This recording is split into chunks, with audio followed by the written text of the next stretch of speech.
ఓం నమ శివాయ. Hi, hello, నమస్తే, వెల్కమ్ టు మై ఛానల్. ఈరోజు మన టాపిక్ ఏమిటంటే NAIR, national academy of Indian railways గురించి కొన్ని విషయాలు తెలుసుకుందాం. మరి అసలు ఎన్ఏఆర్ అంటే ఏమిటి, అది ఎప్పుడు స్థాపించారు, దాని యొక్క ప్రాముఖ్యత ఏమిటి, అది దేనికి సంబంధించింది అనే విషయాలు మరియు ఇందులో ఏ కోర్సులు ఉంటాయి అనేది ఈ వీడియో చివరిలో చెప్తాను. ఇక వీడియోకి వెళ్ళిపోదాం. మరి ఎన్ఏఆర్ అంటే national academy of Indian railway.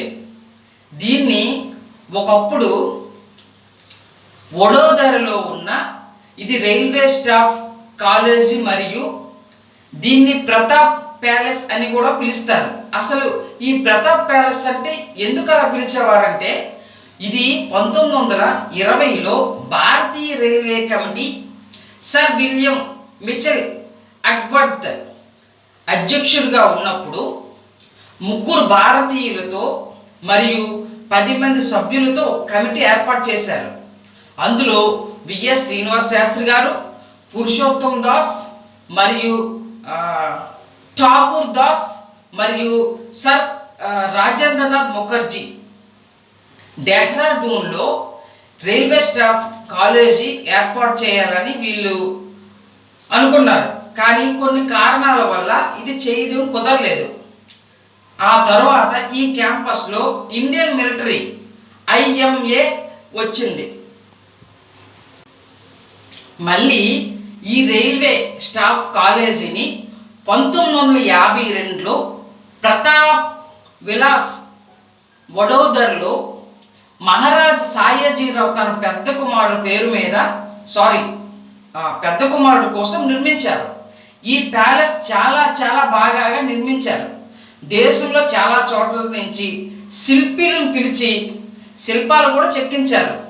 Baroda రాష్ట్రంలో చివరి రాజు అయిన మరియు పాలకుడు ప్రతాప్ సింగ్ రావు పుట్టినప్పుడు ఆయన తండ్రి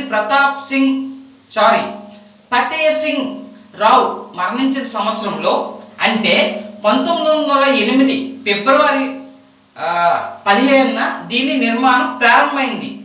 దీన్ని నిర్మించడానికి బ్రిటిష్ ఆర్కిటెక్ట్ ఎఫ్డబ్ల్యూ స్టీవెన్స్ కొడుకు చార్లెస్ ఎఫ్ స్టీవెన్స్ తన శైలిలో ఈ ప్యాలెస్ నిర్మించారు. అప్పుడు ఎవరి పేరు పెడదామని ఆలోచించారు. తరువాత దీనికోసం ఒక కమిటీని కూడా ఏర్పాటు చేశారు. చాలా విధంగా ఈ పేరు కోసం, ఈ ప్యాలెస్ పేరుకి పెట్టాలని చాలా విధంగా ప్రయత్నాలు చేశారు. అప్పుడు ఈ ప్యాలెస్ను చార్లెస్ ఎఫ్ స్టీవెన్స్ పునరుజ్జీవన ఉద్యమం శైలిలో ఈ ప్యాలెస్ని ప్రతాప్ సింగ్ రావు అని పేరు పెట్టారు. ఇది 1914లో పూర్తయింది. దీన్ని లాల్బాగ్ ప్యాలెస్ లేదా ప్రిన్స్ ప్యాలెస్ అని కూడా పిలుస్తారు. అప్పట్లో ఈ ప్యాలెస్ బొంబాయి ప్రభుత్వం జనవరి 31, 1949లో లీజు తీసుకుంది.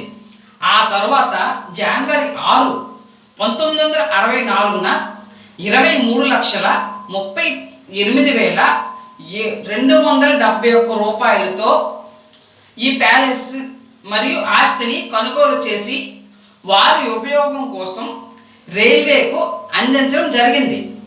ఇక్కడ కొత్తగా IRAS 2, IRPS 3, IRSS 4, IRMS trainee అధికారులను సెంట్రల్ కోచింగ్తో మరియు వృత్తిపరమైన శిక్షణ కోసం అత్యుత్తమమైన సంస్థ ఇది.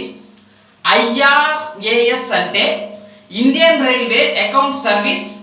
2, IRPS అంటే Indian railway personal service. 3, IRSS అంటే ఇండియన్ రైల్వే స్టోర్ సర్వీస్. ఇక 4, IRMS అంటే ఇండియన్ రైల్వే మెడికల్ సర్వీస్ పై సర్వీసులకు కేటాయించబడిన ఆఫీసర్లను ట్రైనింగ్ల కోసం అకాడమీ సెంట్రలైజ్ ట్రైనింగ్ ఇన్స్టిట్యూట్ ఇది. అంతేకాకుండా సివిల్ మరియు ఎలక్ట్రానిక్స్, మెకానికల్, సిగ్నల్ మరియు టెలికాం ఇంజనీరింగ్, ట్రాఫిక్ ట్రాన్స్పోర్టేషన్ మరియు కమర్షియల్ డిపార్ట్మెంట్ కలిగి కూడా ఉన్నాయి. ఈ సెక్షన్లో ఇక్కడ అనుభవజ్ఞులైన రైల్వే సిబ్బంది కలిగి ఉన్నారు. ఐఆర్ మరియు కోర్సులు అధికారులందరికీ సర్వీస్ మేనేజ్మెంట్ కోర్సుల ఆధారంగా మిడ్ సర్వీస్ తప్పనిసరి లేదా తీప్ ఆధారంగా నిర్వహిస్తుంది. ఇది విశాలమైన 55 ఎకరాల క్యాంపస్లో ఉంది. ఇది దేనికంటే మన ఇండియాలో రైల్వే సర్వీస్, ఇక్కడ రైల్వే ట్రైనింగ్, తర్వాత వీరికి వేరు హాస్టల్ సదుపాయాలు కూడా ఉన్నాయి. తర్వాత ఇక్కడ చాలా విశాలమైన ప్లేస్ కూడా ఉంది. ఇక్కడ